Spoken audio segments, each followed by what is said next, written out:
Hello there, and welcome back to Tatooine Tableflip. I'm Jimmy, and today we're going to be unboxing this big bad boy, Power Rangers Hero of the Grid from Renegade Game Studios. Let's get this thing open and check out what's inside.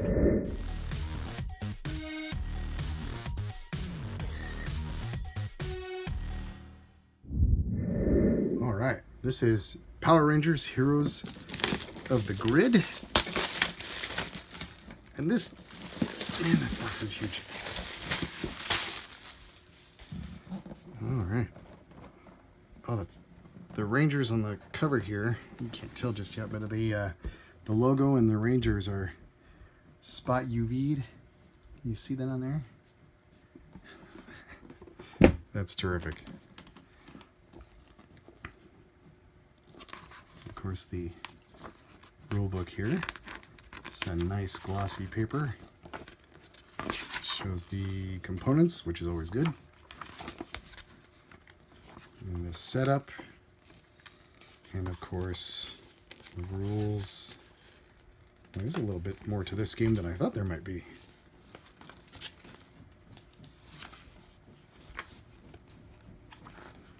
Yeah, runs about 18 pages, 17 pages. Nice reference at the back, that's always good. Like that a lot. We have the Renegade Winter Catalog. And all of the stuff they make for this game, that is terrific. And it looks like well, these must be comics. Okay, put that there. And we have our cardboard bits of Angel Grove. This is part of the map that you play on.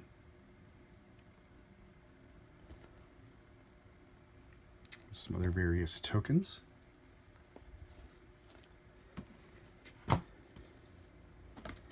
Whoa!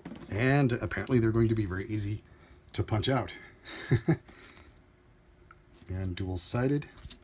So you can see one side has an effect, the other side does not.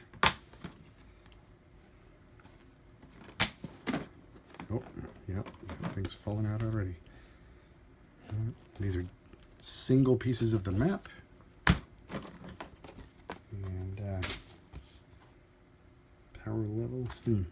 Okay, I'm not sure what this is for yet, but it's a separate board. They've included a few little baggies in. Store some things. And now, oh, holy cow, the miniatures. Right there.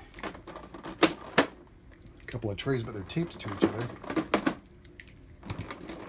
Yeah, there we go. And these are, oh, these look terrific. These are oversized. They're not our usual, I don't know, 28mm size minis of most games. These look to be a little bigger to me. And maybe that's supposed to be a, nope. I was about to say, maybe it's supposed to be a size reference to the Rangers themselves, but you'll see here in a minute, these are all the putty fighters, I reckon. And they look terrific. Yeah, look at their Rangers are giant. These figures are massive. Bit of soft plastic, so probably would they don't feel greasy at all. So they take paint well and they won't break or chip while handling. Get them back down in there. There you go. It looks like they're character cards. Translucent dice, those are awesome. And they're, again, these are a little, also, I don't know if you can tell when you're holding them, but they're a little larger than regular size. A couple of decks of cards here. Oh, there's loads of them. Sorry about that. Loads of them. A couple of big decks. I'm not going to pop those open right now.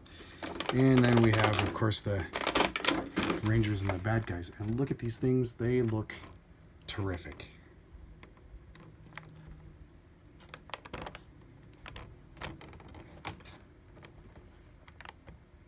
That's awesome. All right. Well, there you have it. Power Rangers Heroes of the Grid from Renegade Game Studios. Man, oh man, this mythology. Now, I'm a little too old to have been involved with it, so you'll have to forgive me. I don't know pretty much any of the monsters' names. I know these are little putties. I think I remember hearing it one time or another. I don't know any of the Rangers' names themselves. I've always just referred to them in passing as the red, the blue, the yellow, etc. But man, if you were a kid in the '90s, holy cats, this was probably a huge part of your life. This thing was ridiculously popular, and you could not get away from it. There was toys, there was books, of course the TV show, the music was everywhere. Oh my, it was a phenomenon. And frankly, I'm surprised nobody got around to making a game based on the IP before this, but perhaps that was because there was some licensing issues or something. I have no idea. But the game board itself is just 5 pieces. We saw during the unboxing that they're dual-sided. They have an effect on one side. This side is clear. They do not. And this represents Angel Grove. I think, yeah, Angel Grove. Angel Grove is the little town that the Rangers are headquartered in, I guess. The cards do not have my beloved cardstock, but they are nice and slightly heavier than normal cardstock. You're probably going to want to sleeve them because I think these guys get a lot of handling during gameplay. There's a lot of shuffling and a lot of flipping cards out to see what happens, things like that. Each Ranger apparently gets their own deck. As I see, there's a bunch here that are kind of color-coded out. The minis themselves are spectacular. Weirdly, the Rangers are not so detailed, but they don't have a lot of detail on their suits anyway in the show. But the bad guys, these are amazing. They're spectacularly detailed and really high quality plastic, and I am gobsmacked at how nice they are. I'm really impressed. At first, I didn't like the fact that everything was so huge. These guys feel massive. Regular minis in most games are about 28 millimeters, so I think they're about, I don't know, about that big, about 3/4 the size of these guys. And at first I was kind of turned off by that, but when I got out, I was setting this up and kind of handling them a little bit.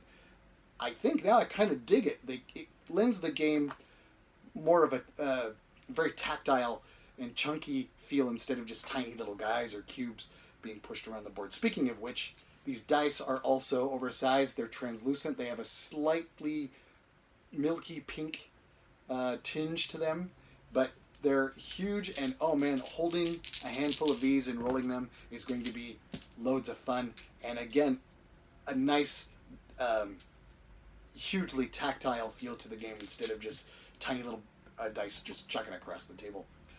The board and the tracker board over there are made of the higher quality punch board that we all have come to know and love in games of this type. And overall, I think this is a fantastic production value for what appears to be kind of thin component-wise, because there's just 5 pieces of the board and then that board over there, and the rest is made up of minis, cards, and a bunch of little chits and tokens. That's about it. Hey guys, if you like this unboxing, there's loads more over on the channel. I invite you to go check those out. If you'd like to see some other written reviews of games not covered here on the channel, I invite you over to my blog. It's boardgamerblues.com. There's loads over there as well. And if you want to find me to chat about games or really just about anything else, you can find me on almost all of the socials as Board Gamer Blues. And if you feel like you're in a position to help out the show and want to chuck a buck or two at us, you can go over to our Patreon at patreon.com/Tatooine Tableflip. We'd really appreciate it. Thanks for watching, everybody, and I will see you next time on Tatooine Tableflip. Bye!